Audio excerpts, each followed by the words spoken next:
Honoring the fallen heroes, a procession carrying the bodies of 3 officers killed in the line of duty makes its way through our area. Plus, what we've learned about the officer who once served here in Philadelphia. Also breaking overnight, a man turns the tables on a would-be robber. How police say the victim got away. And hitting the ice, the Flyers are back. Now there's a chance for you to get in on the action. We're going to explain how. Next, those stories and more on today's edition of The Lineup. It's Friday, September 19th, 2025. Hey there, I'm NBC 10's Keith Jones. And I'm NBC 10's Erin Coleman. Let's get you up to speed with what you need to know today, starting with a special honor for 3 officers killed in the line of duty. Early this morning, a procession with fallen officers moved through Berks County.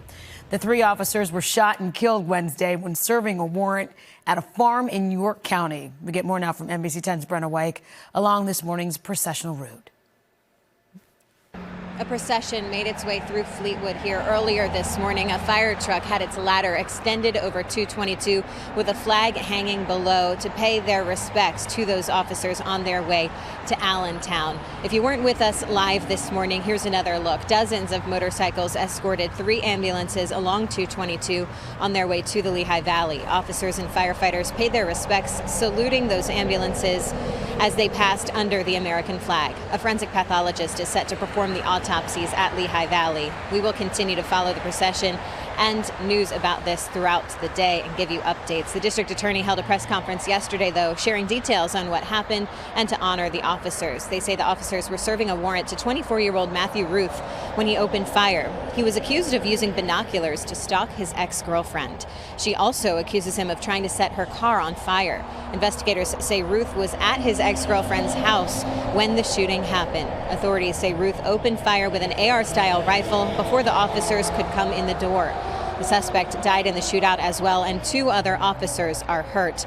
Authorities say had the officers not given their lives in service, there is no telling what could have happened. You ran the race. You fought more than a good fight. You fought the critical fight for us. Job well done. Mission well served. As of right now, roads are back open here in Fleetwood. The procession made its way to Allentown earlier this morning, and we'll keep you updated on results of those autopsies as well as the investigation, which is open. We're still working to get an update on the condition of those officers in the hospital. Reporting in Fleetwood, Brenna Wyke, NBC 10 News. We've learned that one of the slain officers used to work in Philadelphia. Yeah, the president of the Fraternal Order of Police says Detective Mark Baker served the city from 2001 to 2004 before joining the Northern York County Regional Police Department. He worked in the 25th District, then moved to Highway Patrol. I know a lot of officers that did work with Mark, and there was nothing but glowing things about him, his personality, how he was as an officer the 3 years that he spent here with us. And information that we got from officers in York County, the same response, he was loved. During his time here, Baker was also partners with Sergeant Patrick McDonald. Sergeant McDonald was killed in the line of duty in 2008.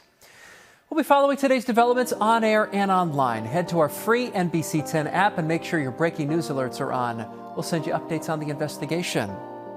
Turning now to a story that broke overnight in Albany, the search for a suspect who police say tried to rob a man. So that is until the victim fought back. NBC 10's Neil Fisher has the story from outside police headquarters. After the victim was robbed, the 25-year-old pulled out his gun and shot at the suspect. This morning, we know that police are continuing to investigate here at headquarters, and they do have possession of the victim's gun that was shot. The robbery happened around 11:30 last night in the 5700 block of North Front Street. Police say a man with a mask robbed the victim at gunpoint and took his wallet. Then the victim fired multiple shots from his gun. The suspect dropped the wallet and ran from the scene. Investigators found multiple shell casings and a car that had been hit by the gunfire.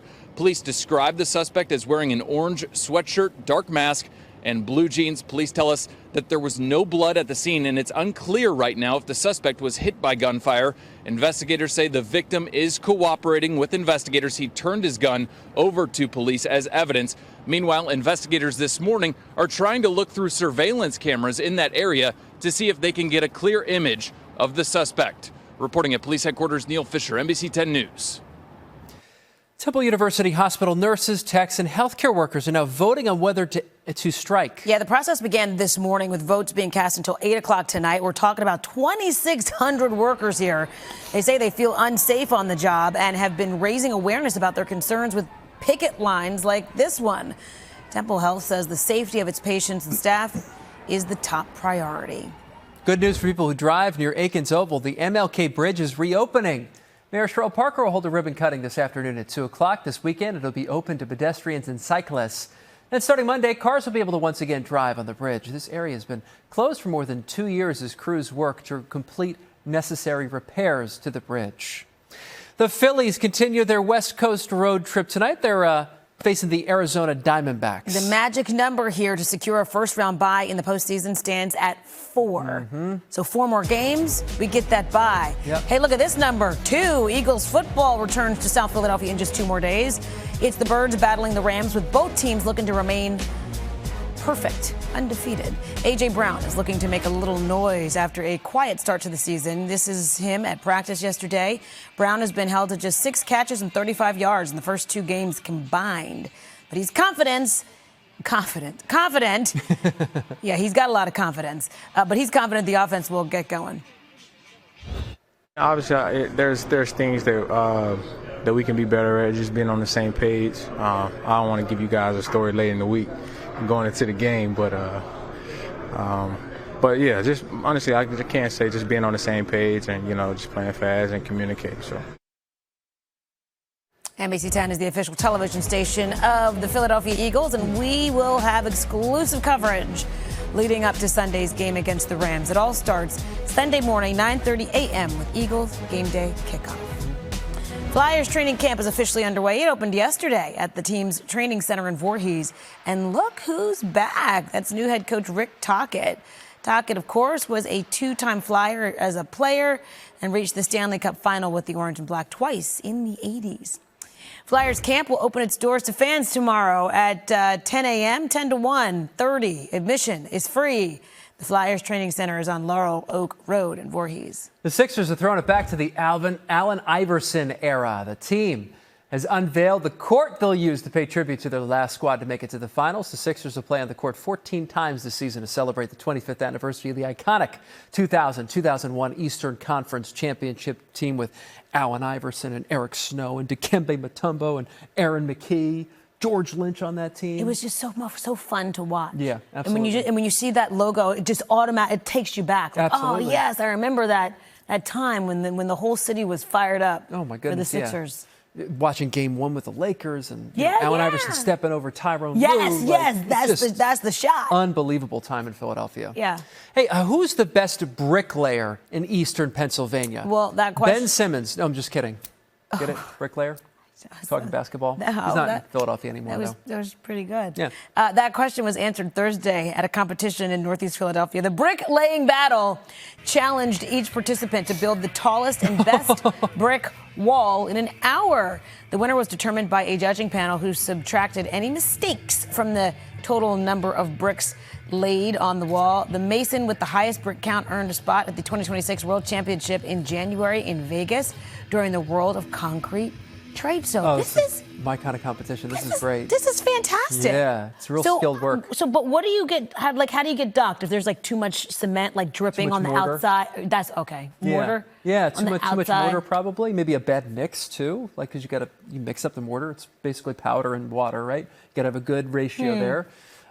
Speed with which you do it, right? Well, the alignment, if it's all level, I'm sure, or if the whole top is level. When I was looking at that, I was like, it doesn't look like they're going that fast.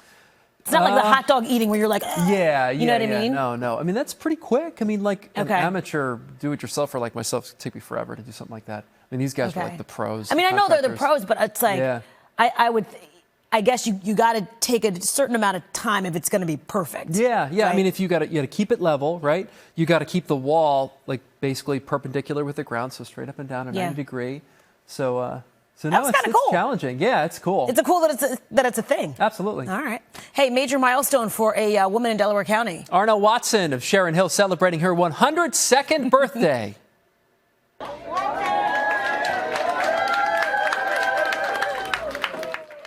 looks great. Watson, a member of the Good Neighbor Senior Center in Darby Township. Her celebration began her birthday Thursday with a group workout.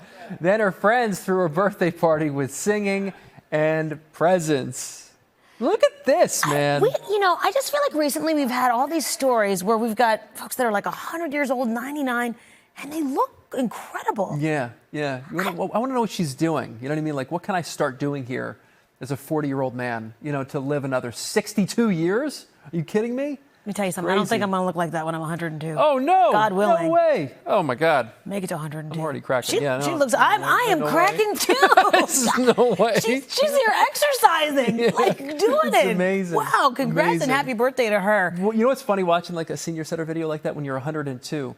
You have people in there that are 25 years younger than you. You know what I mean? Like the youngins. And we all group them together as if, they're all the elderly. No, she's like the senior statesman by a lot and is doing exactly what they're doing. It's amazing. Man, I love that. Right? I love that a lot. Hey, that does it. My knee just started hurting. Back just cracked. That does it for today's edition of The Lineup. For Erin Coleman, I'm Keith Jones. Remember, you can get NBC 10 News updates right here on the NBC 10 app. You can also catch us weekday mornings from 5 to 7 a.m. Have a great day. See ya. Great weekend.